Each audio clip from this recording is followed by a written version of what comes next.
In the name of the Father, and of the Son, and of the Holy Spirit.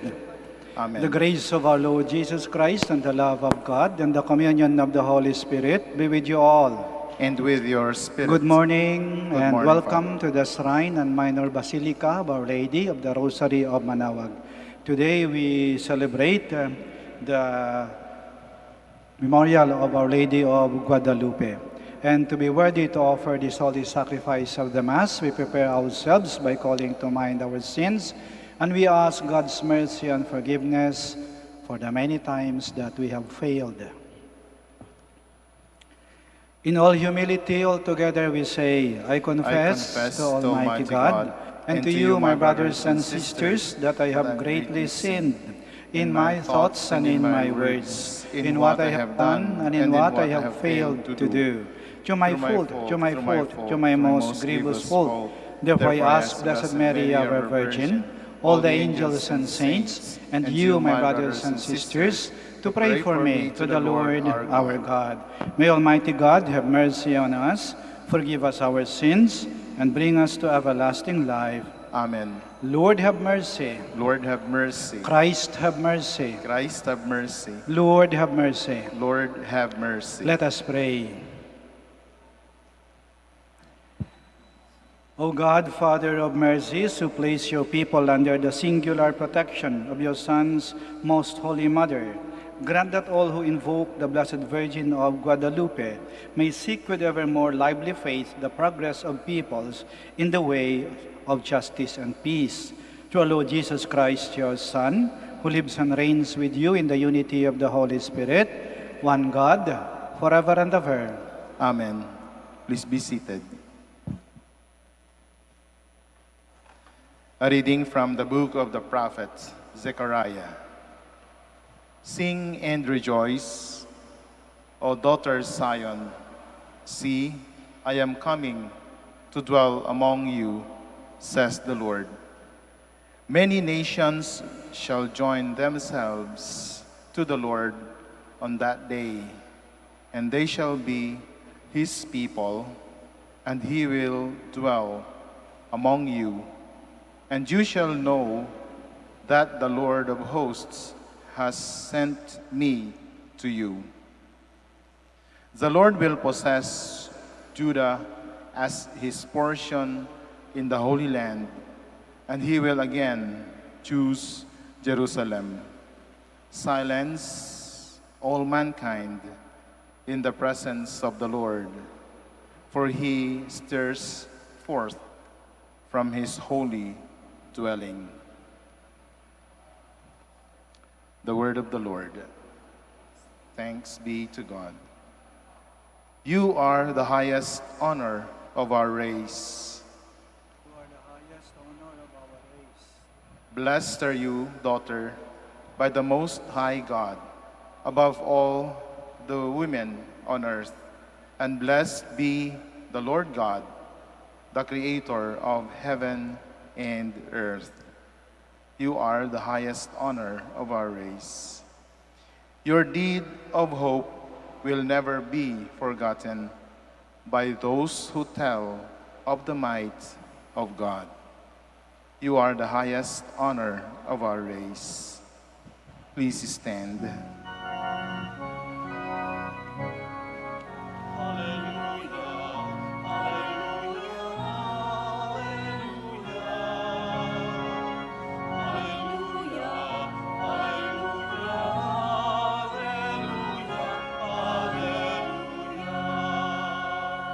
Blessed are you, Holy Virgin Mary, deserving of all praise. From you rose the Son of Justice, Christ our God.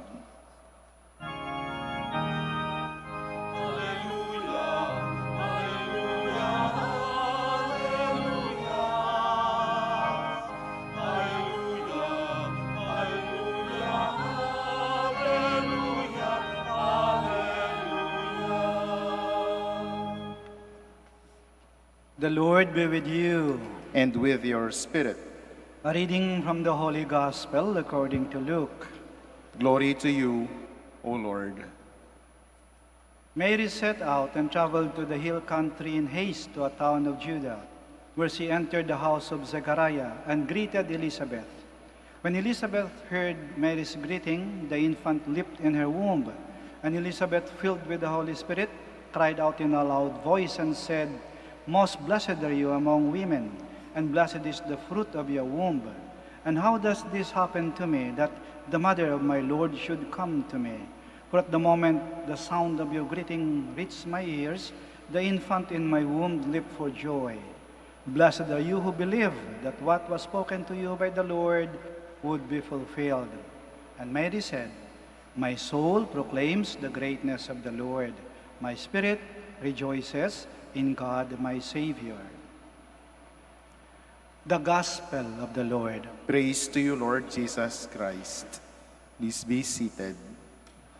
Narinig natin sa binasang Ebanghelyo ang pagdalaw, ang pagbisita ni Maria sa kanyang pinsang si Isabel. The visitation. Sa misteryo ng Rosaryo, the Annunciation is followed by the visitation. Dinalaw ni Maria ang kanyang pinsang si Isabel. At tayo rin, no, pag tayo ay may dinadalaw halimbawa o binibisita halimbawa na mga mahal natin sa buhay, mga kaibigan, mga kamag-anak, yung mga taong malapit sa ating puso, may dala tayo. May dala tayong maaaring masayang kwento, magandang balita, o kaya'y pasalubong, yung bit-bit ng ating mga kamay. May dala-dala tayo. At itong tatlo, dala-dala ni Maria. Una, dala niya isang masayang balita. Pareho silang buntis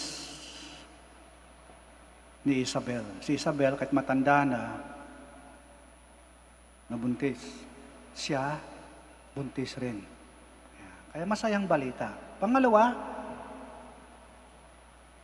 talagang hindi lang masaya, talagang balita na may dalang pag-asa. Ano yon? Malapit nang darating ang anak ng Diyos. Darating na ang manunubos. At ang pangatlo, etong daladala ni Maria. Hindi lang bit-bit ng kanyang kamay, daladala ng kanyang sinapupunan. Ang pinakamagandang balita, daladala ko sa aking sinapupunan ang anak ng Diyos. Kaya si Isabel at ang buo niyang pamamahay, tuwang-tuwa. Ikaw ba naman dalawin ng ina ng Diyos at anak ng Diyos? Kaya nga kahit si San Juan Bautista na 6 na buwan sa sinapupunan ni Santa Isabel, naglulukso sa tuwa. Ikaw ba naman dalawin ng Diyos at ng kanyang ina? Si Maria, sa kanyang pagdalaw kay Isabel, siya ay nagdadalang tao. Pero hindi lang siya nagdadalang tao, siya ay nagdalang Diyos. Kasi dinala niya si Jesus sa tahanan ni Isabel. Hindi lang siya nagdalang tao, siya ay nagdalang Diyos. Hindi lahat tayo maaaring magdalang tao. Paano kaming mga pare o mga lalaki? Paano yung mga matatanda? Paano yung mga bata? Hindi lahat maaaring magdalang tao. Pero lahat ay maaaring magdalang Diyos. Ibig sabihin, sa lahat ng ating mga taong ating makasalumuha, makausap, makasama, mga dinadalaw natin, binibisita natin, dala-dala natin ng Diyos sa kanila. We bring Jesus to everyone whom we encounter. Alam niyo po, isang magandang compliment o papuri na masabi sa atin ay eto. Pag sinabi sa iyo, alam mo Brad, alam mo sis, pag nakikita kita, parang nakikita ko si Jesus. Kasi nakikita ko yung kabutihan mo eh. Nakikita ko yung kabaitan mo eh. Yung pagiging matulungin mo eh. Yung malinis mong puso, yung maganda mong ugali. Alam mo sis, alam mo Brad, pag narinig kita, parang narinig ko si Jesus. Yung payo mo, yung pangaral mo, yung paalaala mo, yung pagpaliwanag mo, yung mahinahon mong pagbigay ng payo. Alam mo sis, alam mo Brad, pagka yung kaharap ka, parang naramdaman ko yung presensya ng Diyos. Iba yung naramdaman ko eh. Payapang-payapa ako. Tuwang-tuwa ako. Parang ang lapit-lapit ko sa Diyos. Ibig sabihin, dala-dala natin si Jesus. Kaya nakikita nila si Jesus sa atin. Ito yung magandang paalaala sa atin. Sabi nila, hindi daw nakikita ang Diyos. Oo, kasi ang Diyos nasa bawat isa sa atin. Maya, pag sinabi ng pare na peace be with you, give each other the sign of peace. Sana, wag lang yuko ng yuko kayo na parang mga Hapon. Hindi. Ano ibig sabihin ng peace be with you? Ang Diyos na nasa sa akin, nakikita niya ang Diyos na nasa sa iyo. The God in me sees the God in you. That's why I bow down my head in respect. Sana yan yung maging paalaala sa atin na saan man tayo naroroon, ano mang ating ginagawa, sino man ang ating kaharap, dala-dala natin lagi si Kristo. At eto, sana, pagkatapos nating makausap, pagkatapos nating makasama, pagkatapos nating kahalubilo ang isang tao, pagkatapos natin silang makatagpo, after the encounter, itong sasabihin nila, salamat, salamat, binisita kami ng Diyos. Sitayo po tayo. God sent Elijah and John the Baptist to remind the people of their need to change their way of life. In prayer, let us ask God the Father to help us attain genuine conversion. Our response is, Lord, hear our prayer. Lord, hear our prayer. That the Holy Father and the bishops of the Church may inspire people to trust in God amidst life's difficulties. Let us pray to the Lord. Lord, hear our prayer. That those who are struggling in their faith may experience and recognize God, that the afflicted may be healed, and the dead may receive a merciful welcome to the Father's house. Let us pray to the Lord. Lord, hear our prayer. That the dead may enjoy their eternal reward in heaven. Let us pray to the Lord. Lord, hear our prayer. God our Father, during this Advent season, help us make straight our path so that we may be prepared for the coming of Christ, who is Lord, forever and ever. Amen. Please be seated.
Please stand. Pray, my dear sisters and brothers, that our sacrifice may be acceptable to God, the Almighty Father. May the Lord accept the sacrifice at your hands for the praise and glory of His name, for our good and the good of all His holy church. Accept, O Lord, these offerings, and by your power change them into the sacrament of salvation, in which, fulfilling the sacrifices of the fathers, is offered the true Lamb, Jesus Christ, your Son, born of the ever-Virgin Mary, in a way beyond all telling, who lives and reigns forever and ever.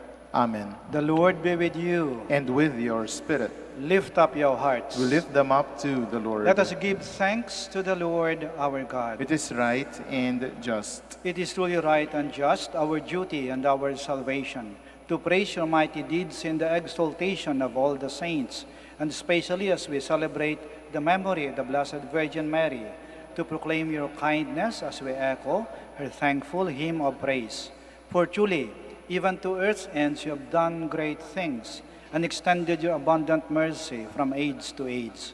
When you looked on the lowliness of your handmaid, you gave us through her the author of our salvation, your Son, Jesus Christ, our Lord. Through him the host of angels adores your majesty and rejoices in your presence forever. May our voices, we pray, join with theirs in one chorus of exultant praise as we acclaim.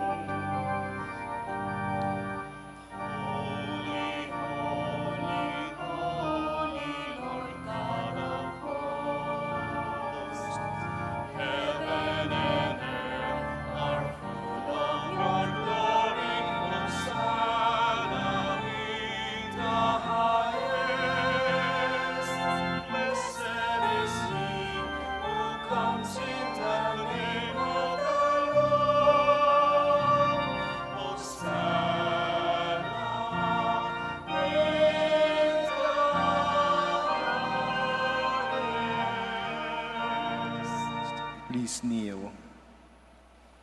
You are indeed holy, O Lord, the fount of all holiness.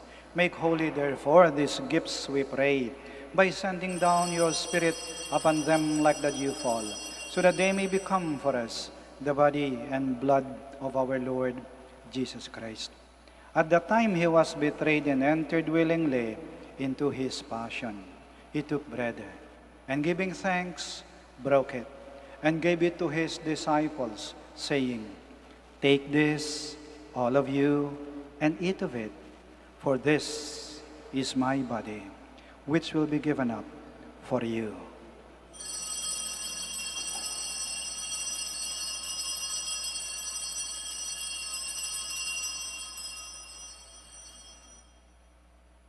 In a similar way, when supper was ended, he took the chalice, and once more giving thanks, he gave it to his disciples, saying, "Take this, all of you, and drink from it, for this is the chalice of my blood, the blood of the new and eternal covenant, which will be poured out for you and for many, for the forgiveness of sins. Do this in memory of me."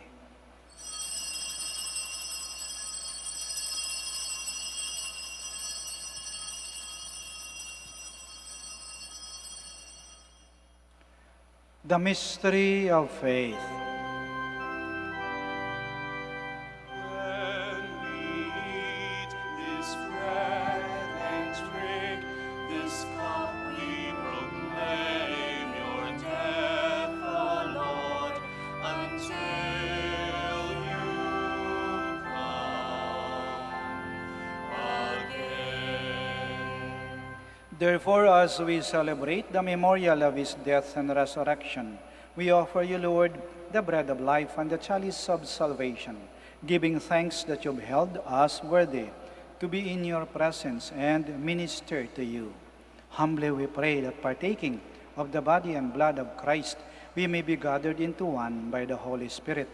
Remember, Lord, your church spread throughout the world, and bring her to your Son, Jesus Christ. Through him, and with him, and in him, O God, Almighty Father, in the unity of the Holy Spirit, all glory and honor is yours, forever and ever.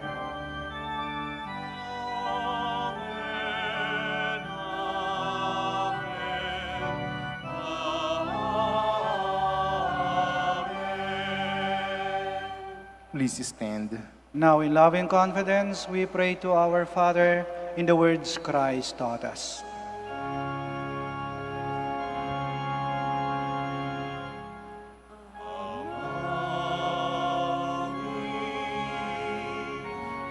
Walakad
Anak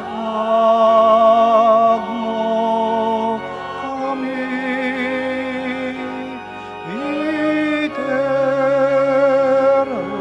puso, ilaban mo kami.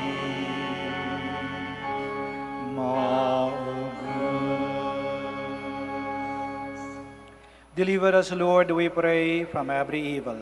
Graciously grant peace in our days, that by the help of your mercy, we may be always free from sin and safe from all distress, as we await the blessed hope and the coming of our Savior, Jesus Christ. For the kingdom, the power, and the glory are yours now and forever. Lord Jesus Christ, who said to your apostles, "Peace I leave you, my peace I give you," do not look on our sins, but on the faith of your church, and graciously grant her peace and unity, in accordance with your will, who live and reign forever and ever. Amen. The peace of the Lord be with you always. And with your spirit. We offer each other the sign of peace. Peace be with you. Peace be with you. Peace be with you.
Please kneel.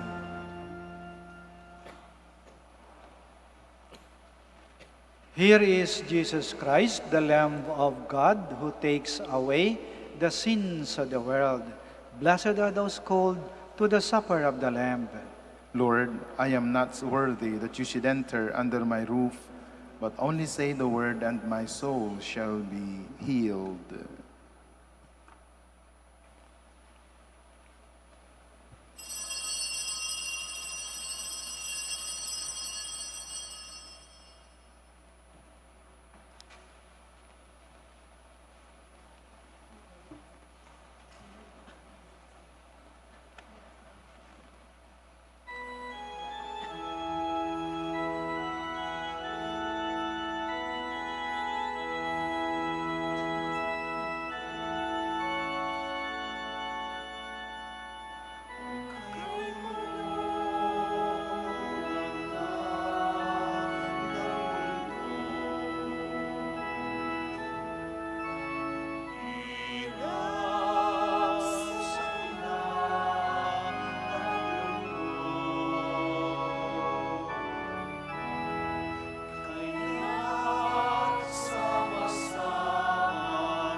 Let us pray. Please stand.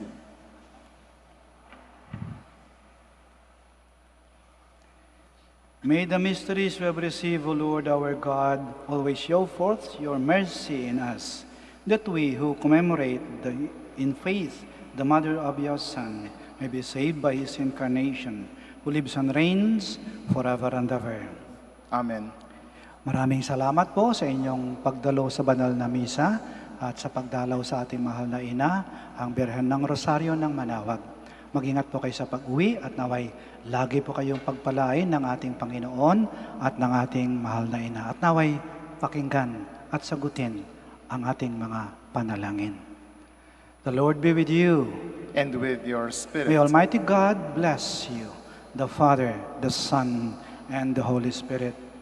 Amen. Our celebration of the Mass is ended. Go to love and to serve the Lord. Thanks be to God.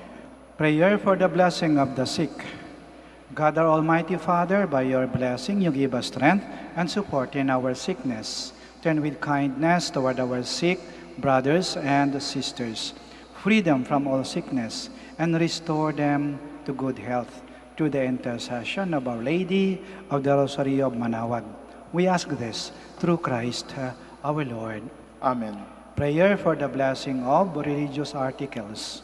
In memory of the mysteries of the life, death, and resurrection of our Lord Jesus Christ, and to the honor and glory of the Blessed Virgin Mary, Mother of Christ and Mother of the Church, Our Lady of the Rosary of Manaoag, may these rosaries, candles, images, oil, scapulars, crucifix, and other articles of devotion be blessed and made holy. In the name of the Father, and of the Son, and of the Holy Spirit. Amen. Amen. Lalapitan ko na po ang mga pabindisyon ninyo. Huwag na po kayong umalis sa inyong mga kinaroroonan. Ako na po ang lalapit sa inyo.